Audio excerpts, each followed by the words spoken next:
하나님 말씀 보겠습니다. 오늘 우리에게 주신 하나님의 말씀 신약 로마서 5장 1절로 11절까지 말씀입니다. 로마서 5장 1절로 11절까지의 말씀입니다. 우리 삼여신도의 강진숙 권사님 말씀 봉독하시겠습니다. 오늘 성경 말씀 봉독하겠습니다. 그러므로 우리가 믿음으로 의롭다 하심을 받았으니 우리 주 예수 그리스도로 말미암아 하나님과 화평을 누리자.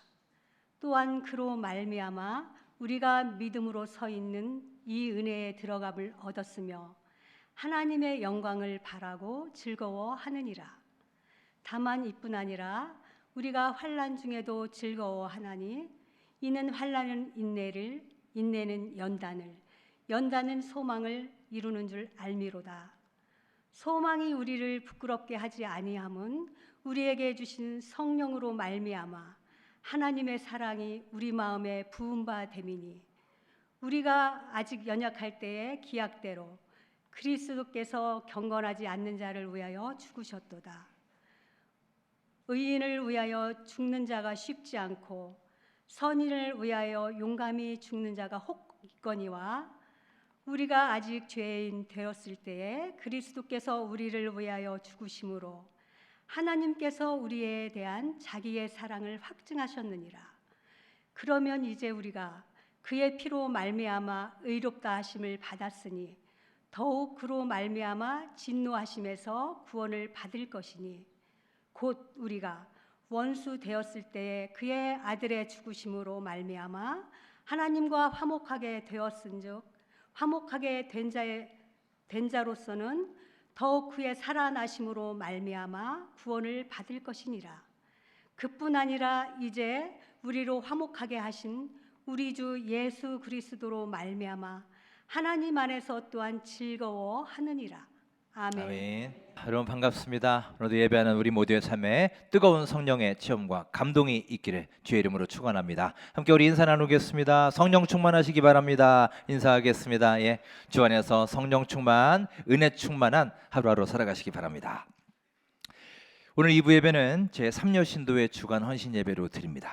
3여신도의 모든 회원들과 그 가정에 영육간 강건함의 축복 임하시고 믿음의 큰 성장 이루어 가시기를 간절히 소망합니다. 제가 처음 신학교에서 수업을 듣는데 교수님께서 하셨던 말씀이 기억에 납니다. 이렇게 말씀하십니다. 여러분이 신학교에 왔다고 해서 저절로 믿음이 성장하고 저절로 영성이 깊어지는 것이 절대 아닙니다. 스스로 더 열심히 기도하고 더 말씀을 사모하여 영성 관리를 철저하게 하지 않으면 오히려 신학교에서 믿음이 더 약해지는 경우도 허다합니다. 이런 말씀을 하셨습니다. 그러면서 이제 교수님들끼리 이렇게 우스갯소리로 주고받는 얘기가 있다고 합니다. 교수님들은 이제 학생들을 많이 보시니까요. 그 신학생들이 들어오면 그 뜨거움의 정도가 있잖아요. 그 뜨거움의 정도를 이렇게 표현한다고 해요. 신학교 1학년 때는 그 뜨거움이 목사님 같고 2학년 때는 전도사님이 되고 3학년 때는 집사님이고 4학년 때는 불신자가 되더라라는 겁니다. 이 말이 무슨 말일까요? 우리가 성경에 대한 지식들을 배우고 신앙의 경험이 쌓이고 연수가 쌓인다고 해서 그것이 꼭 믿음의 성장을 보장하는 것이 절대 아니라는 겁니다. 이 자리에 함께 하신 모든 성도님들의 삶에 특별히 헌신하며 예배하는 우리 삼여신도의 모든 회원들, 지금도 교회에서 열심히 일하고 계시지만 또 앞으로도 열심히 일하셔야 할 분들입니다. 그분들이 신앙의 연수와 경험에 만족하지 마시고 풍성한 성령의 열매를 맺으시며 신앙의 뜨거움을 다시 회복하는 귀한 기회가 되시기를 주의 이름으로 축원합니다. 지난주는 바울이 말한 성령의 열매 중에 첫째로 사랑에 대해서 함께 나누었습니다. 오늘은 이어서 성령의 두 번째 열매 희락, 기쁨에 대해서 함께 묵상하겠습니다. 사람은 누구나 행복을 원합니다. 여러분 모두도 그럴 것입니다. 저도 그렇습니다. 실제로 행복해지기를 원할 뿐만 아니라 행복해지기 위해 노력도 하고 애도 씁니다. 그만큼 행복은 우리 삶의 주된 화두이자 우리 모두가 추구하는 바이기도 합니다. 그러다 보니 우리에게 또 하나의 스트레스가 생깁니다. 행복해지기 위해서 혹은 행복한 것처럼 보이기 위해서 우리는 스트레스를 받는 거예요. 요즘 사람들은 SNS를 참 많이 하죠. 이게 새로운 하나의 문화입니다. SNS에 중독된 사람들은 하루에도 막 수십 번씩, 수백 번씩 그 SNS를 들락날락하면서 자기 그 댓글을 보죠. 댓글도 많고 방문자 숫자가 막 올라가면 막 행복해하고 기뻐합니다. 반면에 사진을 올리고 뭔가를 올렸음에도 사람들의 반응이 시원찮으면 갑자기 또 우울해지곤 합니다. 이것도 일종의 중독입니다. 그런데 재밌는 것은 왜 SNS를 하느냐라는 거죠. 뭔가 삶의 소소한 흥미와 활력을 찾기 위해서 주로 SNS를 하지 않습니까? 그런데 오히려 그것 때문에 우리가 더 우울해진다는 거예요. 거기 사진들을 보세요. 남들은 해외여행도 가고 좋은 집에 살고 멋있는 차를 타고 좋은 옷을 입고 좋은 음식을 먹고 명품 백을 들고 그렇게 사는데 나는 이게 뭐야? 나는 왜 이 모양 이 꼴인가? 계속 이런 감정이 생기니 어찌 행복할 수가 있겠습니까? 결국 행복을 찾으려다가 삶의 활력을 얻으려고 하다가 비교하는 가운데 더 불행해지고 더 우울해지는 거예요. 여러분, 기억하십시오. 세상의 행복은 늘 우리에게 조금만 더를 요구하고 강조합니다. 계속 플러스를 해야 행복이 유지가 되는 거예요. 하지만 우리 하나님은 다르십니다. 하나님은 너는 이미 내 사랑받는 자녀이다. 너는 지금도 충분하다라고 말씀하시는 분이십니다.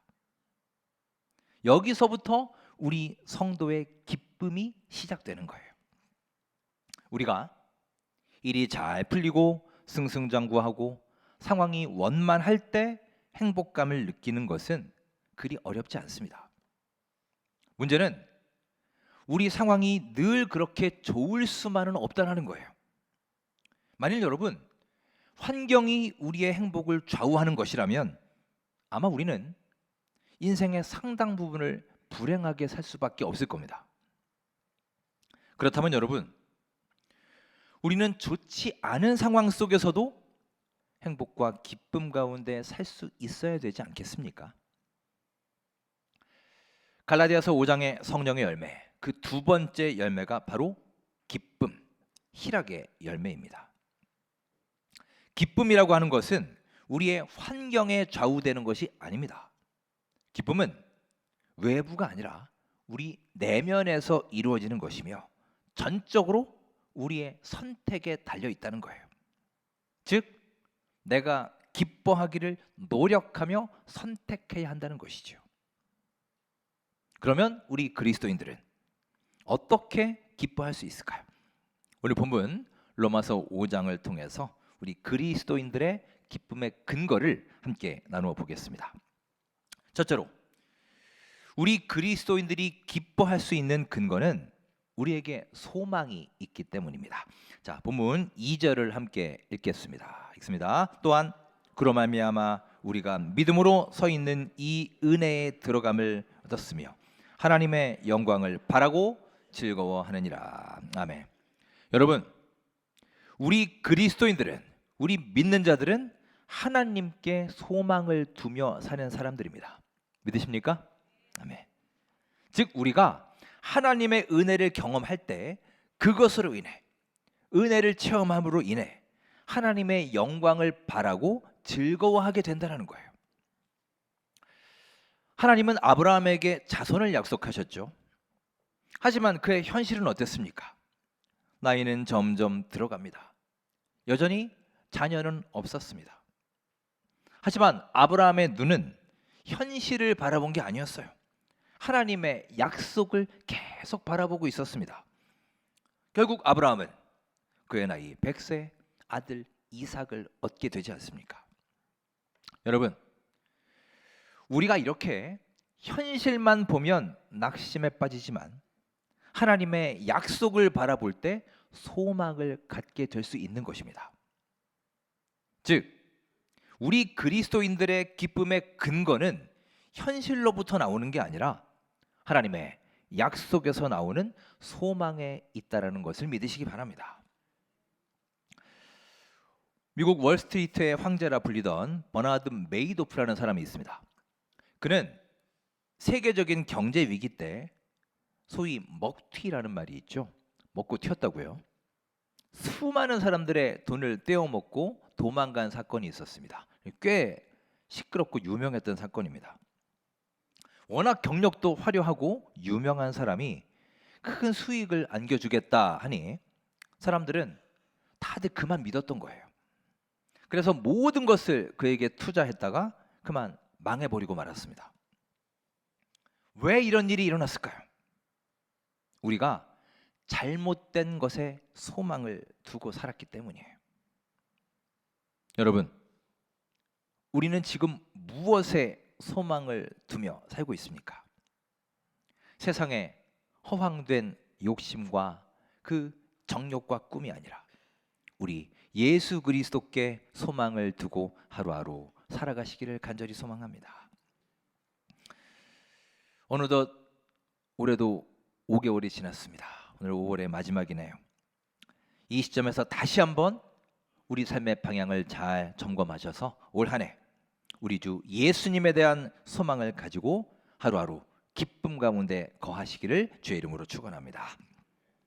자, 우리 그리스도인들이 기뻐할 수 있는 두 번째 근거는 바로 임마누엘, 즉 하나님이 우리와 함께 하시기 때문입니다. 자, 본문 11절 말씀을 함께 읽겠습니다. 읽습니다. 그뿐 아니라 이제 우리로 화목하게 하신 우리 주 예수 그리스도로 말미암아 하나님 안에서 또한 즐거워하느니라. 아멘. 바울은 우리가 기뻐할 수 있는 이유를 여기서 말하고 있어요. 자, 저 말씀 보시면 누구로 말미암아 즐거워한다고 했나요? 예수 그리스도로 말미암아 하나님 안에서 즐거워한다, 기뻐한다라고 했어요. 즉 우리는 예수님을 통해 하나님과 화목하게 되었다는 겁니다. 하나님과 멀어진 관계, 깨어졌던 관계가 다시 회복이 되었고요. 그래서 우리가 하나님 안에서 기뻐할 수 있다는 거예요.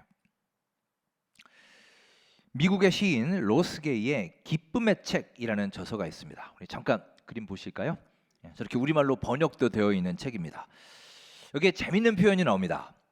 그는 이 기쁨이라는 것을요, 단순한 하나의 감정으로 보는 것이 아니라 훈련을 통해 길러지는 근육으로 설명하고 있어요. 근육. 즉 기쁨은 마치 근육과 같다는 겁니다. 여러분, 근육은 우리가 운동을 하면 할수록 어떻게 되나요? 더 튼튼해지고 더 발달하고 더 커지지 않습니까? 기쁨도 마찬가지라는 겁니다. 우리가 기쁨을 훈련하면 훈련할수록, 날마다 삶에서 기뻐하는 연습을 하면 할수록 우리 삶에 기쁨이 더 많이, 또 더 크게, 더 튼튼하게 넘치게 된다는 것입니다. 자, 그러면 우리의 기쁨의 근육을 배가시키는 훈련에는 구체적으로 어떤 것이 있을까요? 첫째로 감사의 훈련입니다. 여러분, 기쁨과 감사는 밀접한 관련이 있습니다. 하나의 세트입니다. 한스 셀리에 박사는 스트레스 연구에 대북격인 사람인데 그는 자신의 연구에서 이렇게 말합니다. 감사는 다른 어떤 태도보다 건강한 감정적 에너지를 생산한다. 따라서 여러분, 우리가 감사하는 마음을 갖게 되면 우리의 감정이 날로 건강해진다는 거예요. 우리가 운동을 통해 신체가 건강해질 수 있듯이 감사하는 마음은 우리의 영과 우리의 마음을 건강하게 만듭니다. 실제로 여러분, 우리 주변에 이렇게 행복해 보이는 분들, 늘 웃음이 있고 밝게 사는 분들을 한번 보세요. 거의 예외 없이 그분들은 감사하는 사람들일 것입니다. 때때로 우리는 어떤 분의 간증을 들을 때가 있습니다. 간증하시는 분은 막 감격에 겨워서 격앙된 목소리로 눈물도 흘리면서 하나님의 은혜를 받은 그 체험을 고백합니다. 그런데 정작 우리가 볼 때는 사실 별것도 아닐 수 있어요. 그다지 대단한 일도 아닌 것 같은데 뭘 저런 걸 가지고 저렇게 고백을 하고 저렇게 눈물을 흘리고 하는가, 이렇게 생각할 수 있죠. 그분들은 그럼에도 항상 감사를 고백하며 기쁨 가운데 살고 있는 겁니다. 이게 그분들의 영적 건강의 비결입니다. 여러분, 이 감사의 훈련이 바로 우리 기쁨의 근원이라는 사실을 기억하시며 하루하루 감사의 고백을 통해 여러분의 기쁨의 근육을 더욱 키워나가는 귀한 삶이 되시기를 간절히 소망합니다. 두 번째로 나눔의 훈련입니다. 우리는 나누는 삶, 베푸는 삶을 통해 기쁨을 더 키우고 개발할 수 있습니다. 예수님은 말씀하십니다. 주는 것이 받는 것보다 더욱 복이 있다라고 말씀하십니다. 여러분, 왜 이런 말씀을 하셨을까요? 이런 말씀의 근거가 무엇일까요? 우리가 누군가를 위해 내 것을 줄 때, 베풀 때, 나누고 섬길 때, 그때 우리는 우리 하나님의 모습을 닮아갈 수 있기 때문이에요. 이 세상의 원리는 무엇입니까? 끊임없이 더 가지려 하지 않나요? 끊임없이 받으려 하지 않습니까? 하지만 참으로 우리 하나님은 우리에게 아낌없이 넘치도록 채워주시는 나눔과 사랑의 하나님이심을 믿습니다. 그러니 우리는 나눔과 베풀음을 통해 하나님을 닮아갈 수 있는 것이고요. 그것이 바로 우리의 삶에서 기쁨을 키우고 개발할 수 있는 중요한 방편이 되는 것입니다.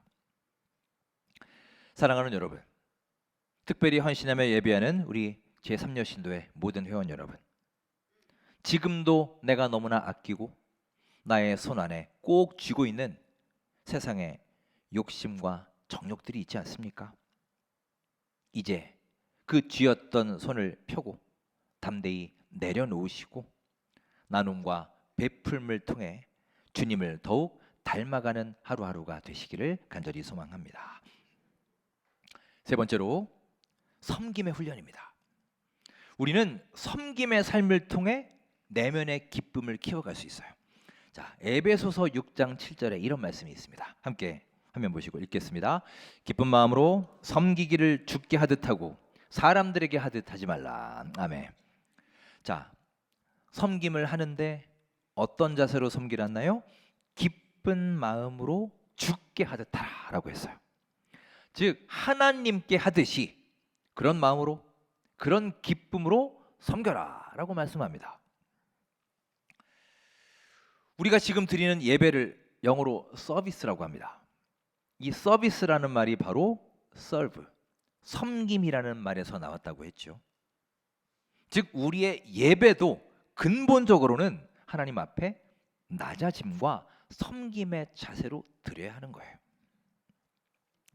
우리는 많은 경우 신앙이 뜨거울 때, 불타오를 때는 정말 열정적으로 하나님의 일을 하다가도 어느 순간 그 열정이 확 식어버릴 때가 있습니다.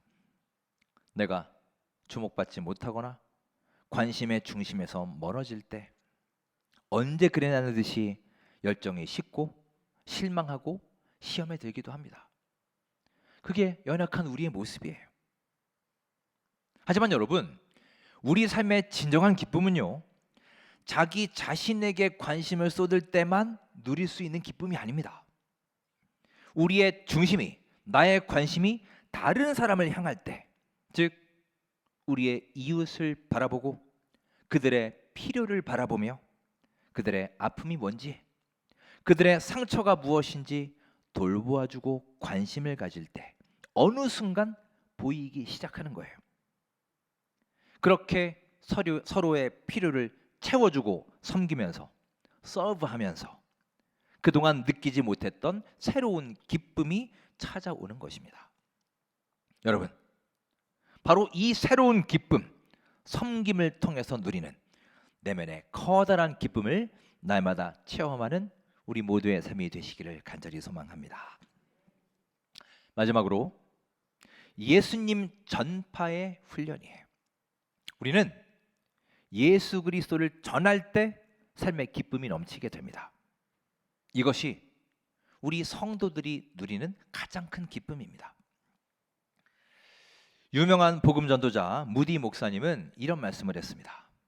내가 천국에 갔을 때 가장 큰 기쁨은 예수님을 뵙는 것이고, 두 번째 기쁨은 내가 전한 복음 때문에 천국에 온 사람들을 만나는 것이다. 여러분도 한번 이런 상상을 해보세요. 우리가 이 세상을 마치고 천국에 이를 때 누군가 여러분을 찾아와서 여러분의 손을 꼭 붙잡으면서 말합니다. 집사님, 권사님, 당신 때문에 내가 천국에 올 수 있었습니다.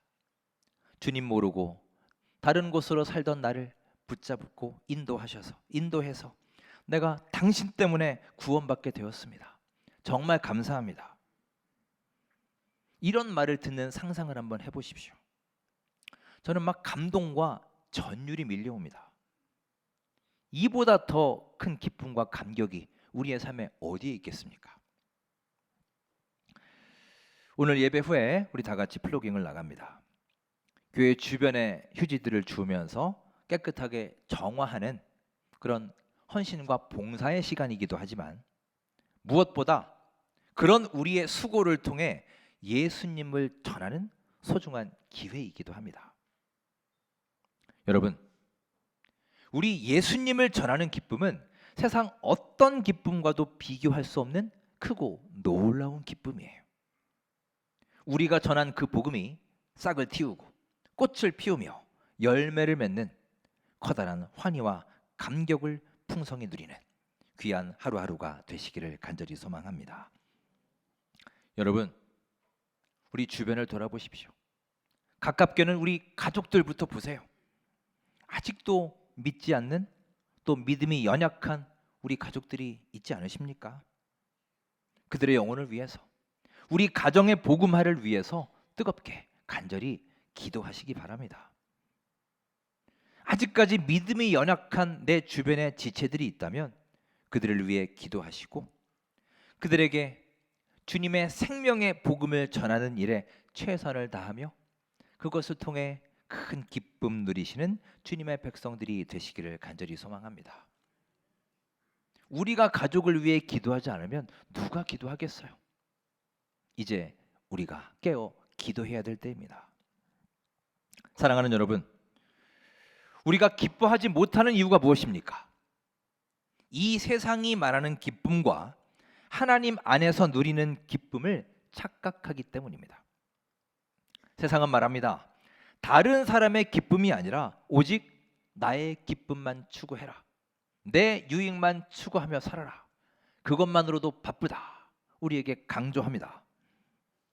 소유와 물질이 행복을 좌우하고 우리의 환경과 집안과 출신이 행복을 결정한다고 우리에게 가르칩니다. 하지만 여러분, 하나님은 우리에게 말씀하십니다. 그것이 아니다. 우리가 감사의 마음을 가지고 나의 것을 나누고 이웃을 섬기고 돌보며 그리스도를 전하는 일에 나의 시간과 열정을 쏟을 때 우리 모두 세상이 줄 수 없는 참된 기쁨을 누리게 될 것이다 증거하고 있습니다. 여러분, 이 세상의 원리는 행복의 조건을 찾으라고 말씀하지만 성경은 기쁨의 근원을 찾으라고 말씀하십니다. 조건은 언제든지 사라질 수 있어요. 하지만 근원은 결코 사라지지 않습니다. 우리 삶의 기쁨의 근원이 무엇입니까? 바로 우리 주 예수 그리스도이심을 믿으시기 바랍니다. 따라서 우리는 소망이 있기 때문에 기뻐할 수 있어요. 또한 임마누엘의 하나님이 우리와 함께 하시기에 또한 기뻐합니다. 감사와 나눔과 섬김과 복음 전파를 통해 여러분의 삶에 성령의 희락의 열매가 더욱 풍성히 맺히게 될 것입니다. 내가 처한 환경이 좋아서, 배경이 좋고 조건이 좋아서 누리는 조건부 기쁨이 아니라 우리 주 예수님으로 인하여 진정으로 기뻐할 수 있는 귀한 주님의 백성들, 우리 모든 제3여신도 회원들 되시기를 주님의 이름으로 축원합니다.